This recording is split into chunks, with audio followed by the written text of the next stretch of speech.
jirtanii bakkuma jirtanitti nageenyi koo isin haa ga'u. Walaloo wayii qabadhee dhiyaadheera. Walaloon kun Ustaaz Kamaal Heebboo sanyii Waaqoo guutuu goota Oromoodha.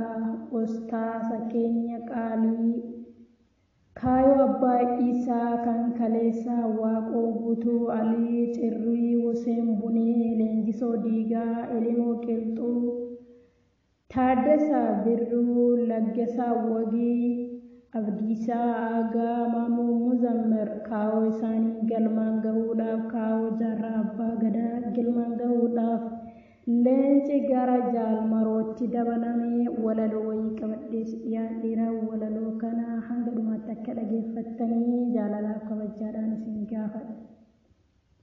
Leenci du'ee darbus leenci dhalee du'aa kaayoo abbaa hordofee leenca dhalee abbaa bakka bu'aa kaayoo galmaan gahuu jiruu qananii dhiisee qalbii ofii amansiisee dhugaa falmachiisee kunoo itti seenee kan lolaa jiru ciisee leenca baddaa baalee sanyii Waaqoo guutuu bagarraa dhalattee leenca onnee guutuu sanyii Huseen Bunee warra diinaaf takkaa yoo gajjedhee bulee sanyii Haajamsaa Iddoo jabaadhu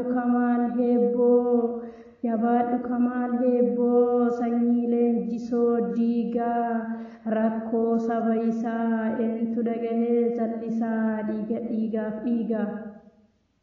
Leenca koo jiraadhu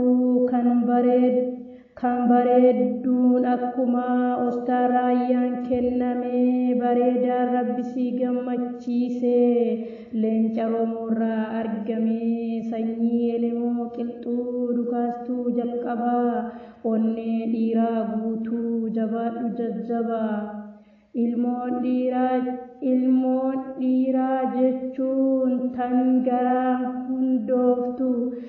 garaan hundumtuu Rabbi bareechisee yaa Rabbi warra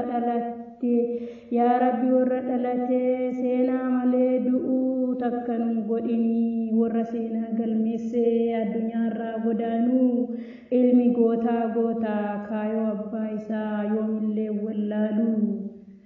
Ustaaz Kamaal Heebboo bilisummaan galii ati goota keenyaa ilmoo goonni dhalee bagatti dabalamtee jaalmaroo qaalitti jabaadhu bilisummaan galtaa abdiin kudatinii gammachuudhaan galtaa.